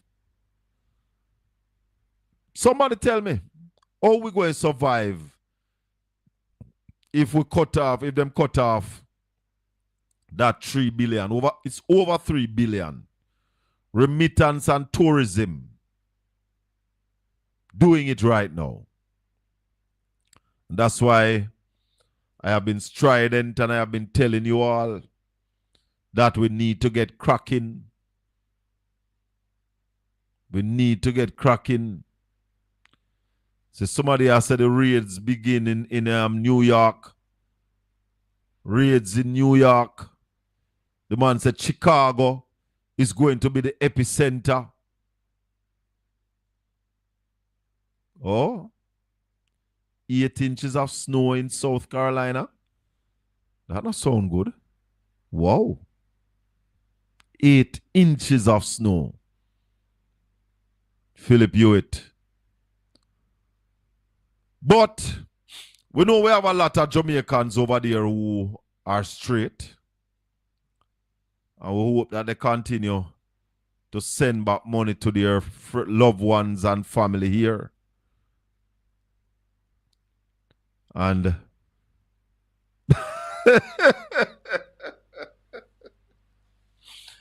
Christopher, we said thanks to all the Jamaicans who voted for Trump. You know, a few of them. I don't understand it though. How people really vote for Trump. How? And the man talk all of them things before. Him talk, say him how do them things here before him get into power. And people really doubted him. Well, see it here. I am saying that we can survive, though, you know, Jamaica can survive. We know what to do. But what is going to happen, Chris? An election will be done in this year. An election in Jamaica this year is going to be vital. The Prime Minister himself said we need to pivot. What the Prime Minister say? We need to pivot. So if the Prime Minister is telling you that we need to pivot, you know we're at a serious spot. Serious problem that. Bobby Montague said we need to change course. Me also have a clip with Daryl Voss saying that we're not going in the right direction.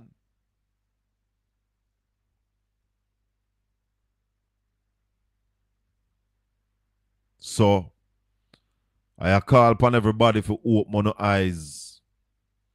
Open your eyes.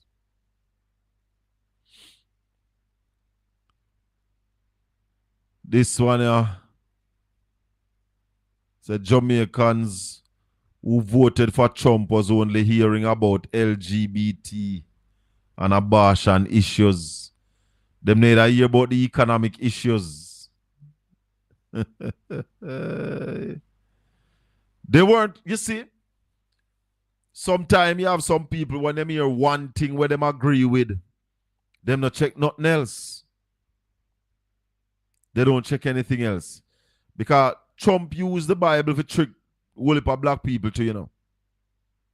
When Trump say, only two gender, I totally agree with him, it's only two genders, male and female. There's no other gender. But that still wouldn't make me vote for him. That still.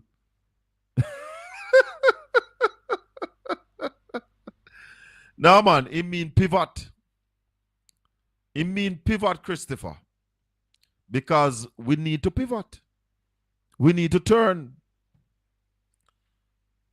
I'm going to look where the dictionary says pivot mean.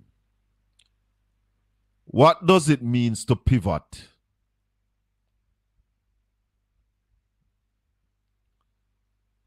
All right. What does it mean to pivot?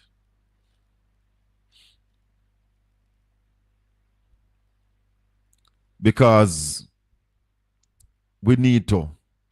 The central point, pin or shaft on which mechanism turns or oscillate. Turn on or as if on a pivot. The sail pivot around the axle or the mast.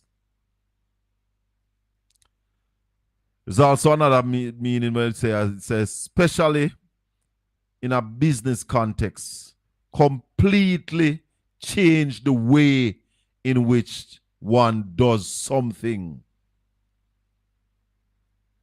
Here? Completely change the way in which one does something.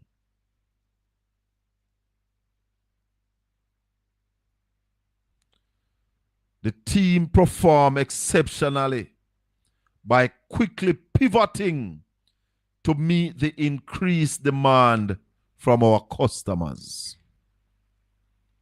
So the Prime Minister So we need to change the way how we are do things. He has been the prime minister for 9 years. And if the man tell you, say, we need to pivot, then you must understand. You must understand, yes, context matters.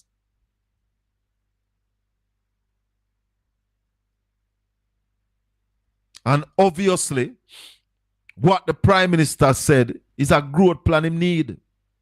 So they need to pivot to growth. So he has admitted that the country is not growing. And for those of you who missed Saturday morning show, there's a shorter video on Portland Spice TV, the one that entitles Jamaica expelled from the IMF. Go listen to it. Or go back, go listen to the whole of Saturday morning show. Ralston was on for about an hour. You need to get that hour, understand it, and realize that Jamaica is in a dilemma.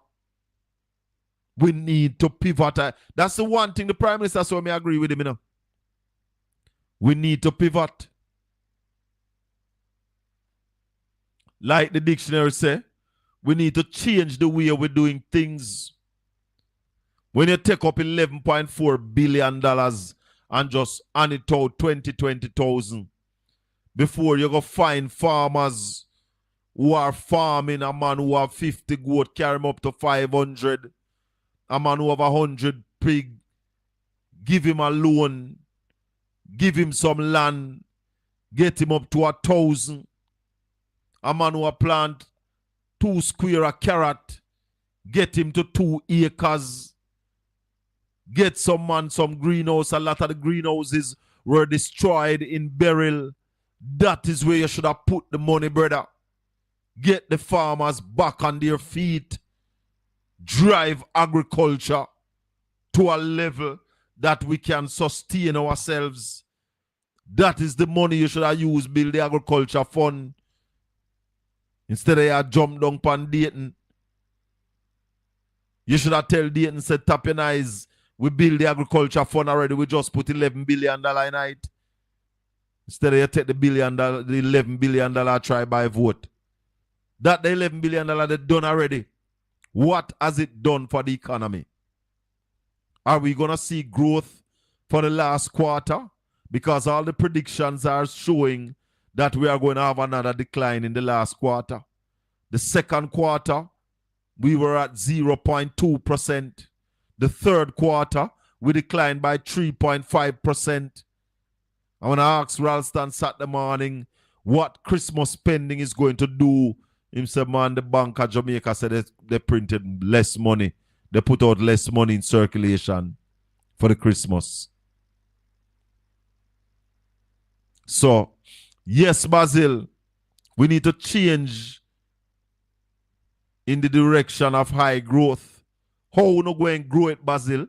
Tell me how we no going to grow it. I am telling you this evening that we don't have no plan to grow it. 9 years after a promise of 5 in 4, we are now down to minus 3.5. We're getting close to minus 5% in 9. When you had promised 5 in 4. We're not ready, brother. And in that pivot speech, remember there was no plan in it. There was no plan in it.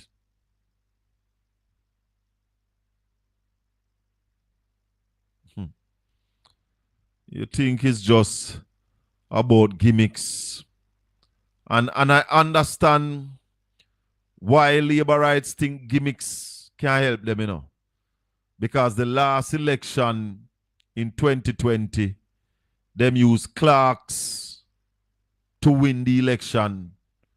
That was what the GLP campaign on in 2020, you know. Green clerks. Time come for a new direction, Mr. Israel. Yeah?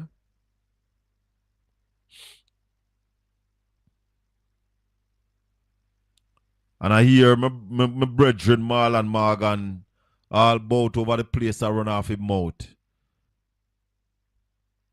But I want to say to all talk show hosts, when him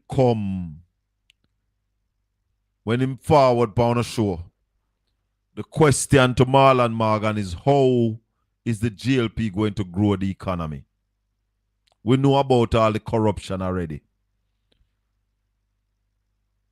We know on the talking points. The question is, how are you going to grow the economy? You have not been able to do that over the last 9 years. You have failed. Your policies have failed. The policy of paying the debt faster than it needs to have failed.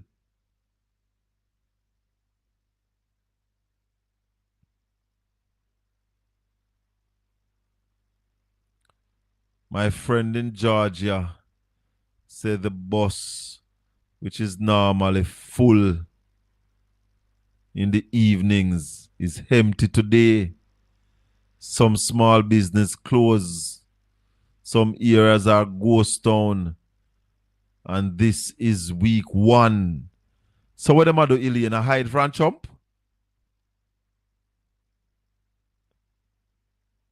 Them a hide already? But who are going to do the work in America when them send home all the immigrants? Who going to do the work? It's going to be sufferation. Because a lot of the jobs that immigrants does in America, the Americans them not going to do it. The Americans they don't want to do those jobs, you know. So them sit down and take the free money and immigrants do the jobs.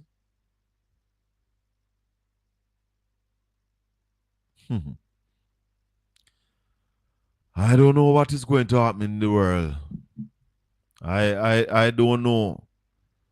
Because the most powerful man in the world, I sometimes wonder if him have a touch of autism. I wonder, I swear. Because, don't get me wrong, people who are artistic are people who speaks their minds clear and straight.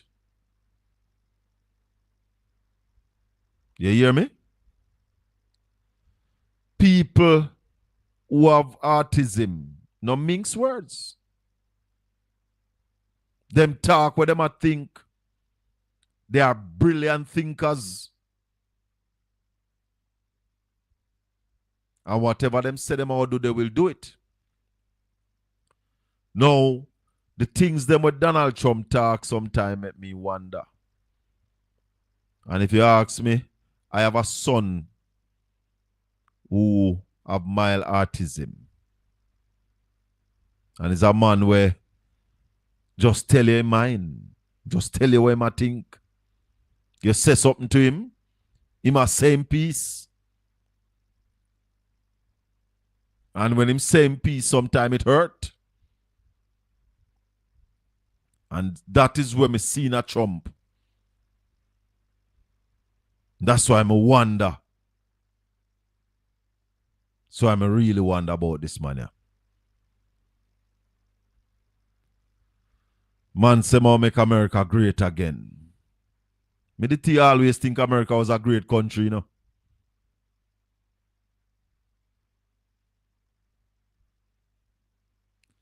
Yeah, most of the American them want the welfare check, them not in the working. Even Americans don't even want to teach. That's why America employs so much teachers from other countries. They don't want to teach. Them don't want the nursing. So when you are going to President Trump, you want to call all our people them home, man. And left you with your country, with your people them alone. So the man sent 2 plane load of people to Colombia. And the Colombian president say, playing them now land here, you know. And when Trump don't tell him what he gonna do to Colombia, put on tariff on this and take away full visa and travel ban pa who, man have to say land the plane. Land the plane. Chris, there may be a dying empire, you know. But remember this right now, they are still ruling the world. The man wants Canada, big, strong Canada, to become the 51st state of America. The man wants take away the Panama Canal from Panama. The man say want Greenland. What is wrong with this man? Eh? But let me tell you something. Let me tell you something, Chris. A lot of people in America are in full agreement with Trump. What they have found is somebody who are saying the things that they were afraid to say. Yeah. The man want to tell you who must be a friend, who you have to talk to and who you not to talk to. Well, Chris, Michael Manley's situation was Michael Manley wanted to be the friend, wanted to be friends with Cuba. And America wanted to tell Michael Manley what to do. The environment is ripe for U.S. billion-dollar investment and the lender bureaucracy together will reduce inflation and promote efficiency, leading to higher growth. Hold on. The environment is ripe for U.S. billion-dollar investment. In what? What am I investing in, brother? Jamaica has always been ripe for investment. What are they going to invest in? Hey. I don't know if you go sit down. Gilly, me know say Canada now about. Me know. Because right now the man will want to be Prime Minister of Canada, the man start plan the things them where him a go tell Trump say if you ramp with these are what we are going to do. The man a put together a list of things to deal with.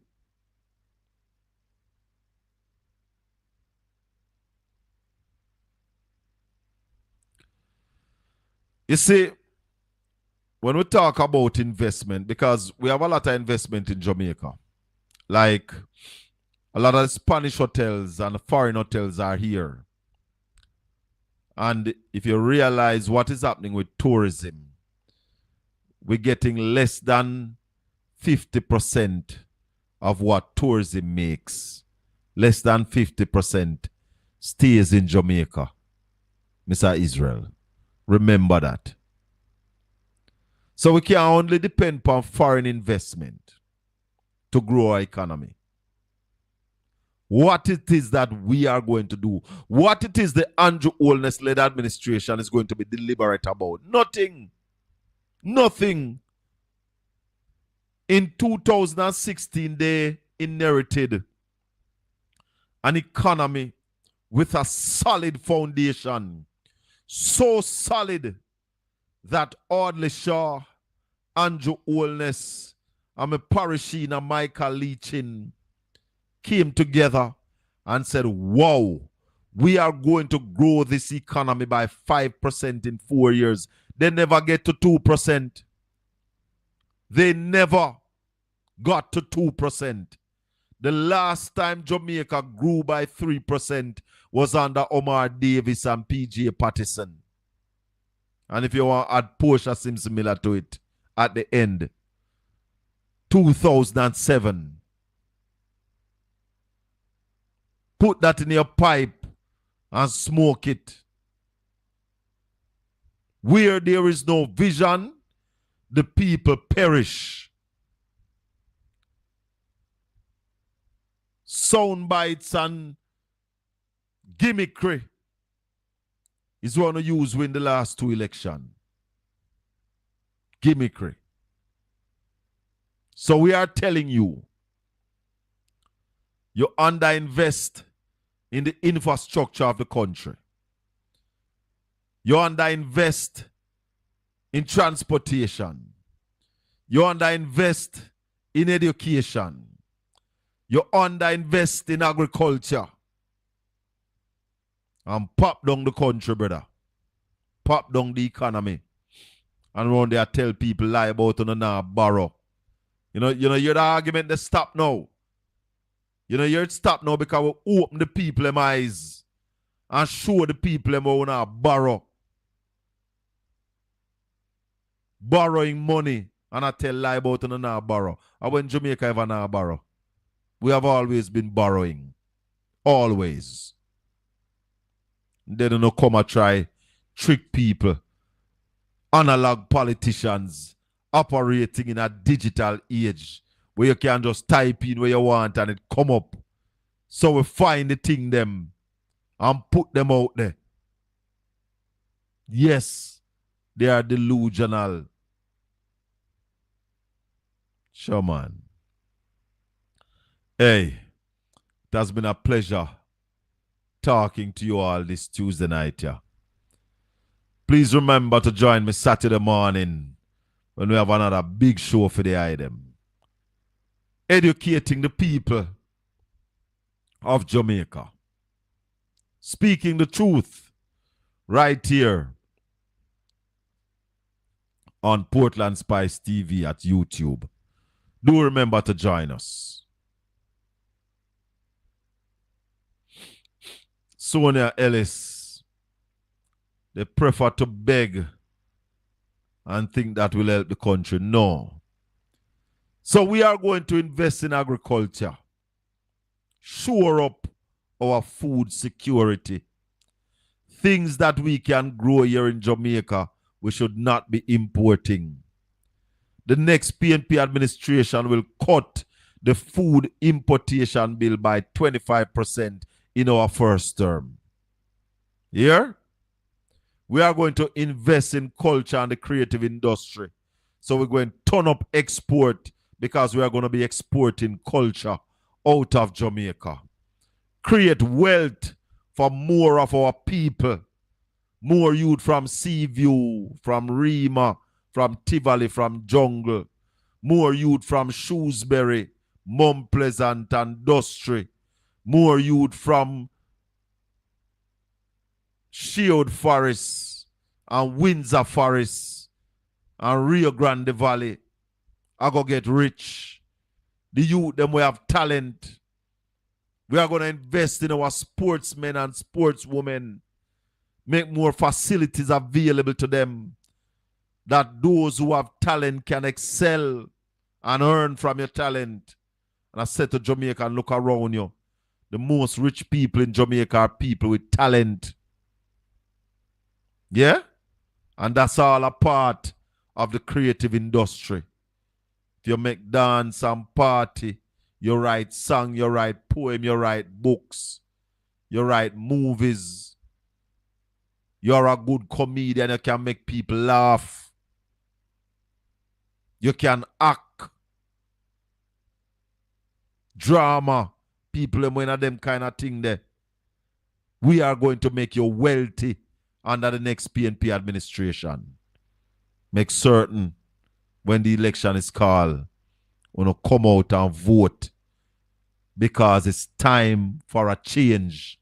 Prime Minister Andrew Holness tell you, take it from him, labor rights. Him says time to pivot, time to do things a different way.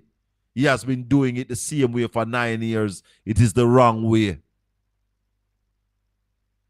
And then we remind you all to join me tomorrow, 10 o'clock, Master Cat Radio and Zeno FM for love songs after love songs. My name is Colin Bell. Thanks for watching the Colin Bell Show. May the good Lord continue to bless and keep you. Make his face shine upon you and be gracious unto you. The Lord lift up his light and give you his peace, now and forevermore. Until we meet Saturday morning, my intended guest Saturday morning, yeah, is the Shadow Minister for Health, Dr. Alfred Dawes. Yeah, man. Join we. Bless upon yourself. Yes, Chris. Nigeria do it. Mexico do it. The US do it. England do it. India do it. And Jamaica, under the leadership of Mark Jefferson Golden, is going to do it. Bless upon yourself. May the good Lord continue to bless and keep you. Make his face shine upon you and be gracious unto you. The Lord lift up his light and give you his peace, now and forevermore. If you pay 400 billion and borrow 200 billion, it means you pay your debt.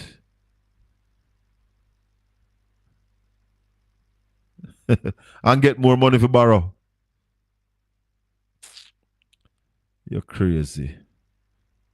If you pay 400 billion and borrow 200 billion, it means you pay your debt. And refinance higher debt. That's all the labor them are thinking about borrowing. You cannot borrow from Peter and pay Paul and come out of debt, brother. You have to produce. Production is the word, Basil, Israel. Think about it. Production. South Korea developed K-pop, my brother, just to grow them economy. So, Basil, borrowing is what we are doing now. If you continue to borrow, you'll never be out of debt. In 2016, Jamaica owed $2 trillion. Presently, we owe $2.3 trillion US. So the debt stock itself is growing. It's time to start to produce, export, earn foreign exchange. Can't continue to borrow from Peter to pay Paul. Blessings. Have yourselves a wonderful night. One love.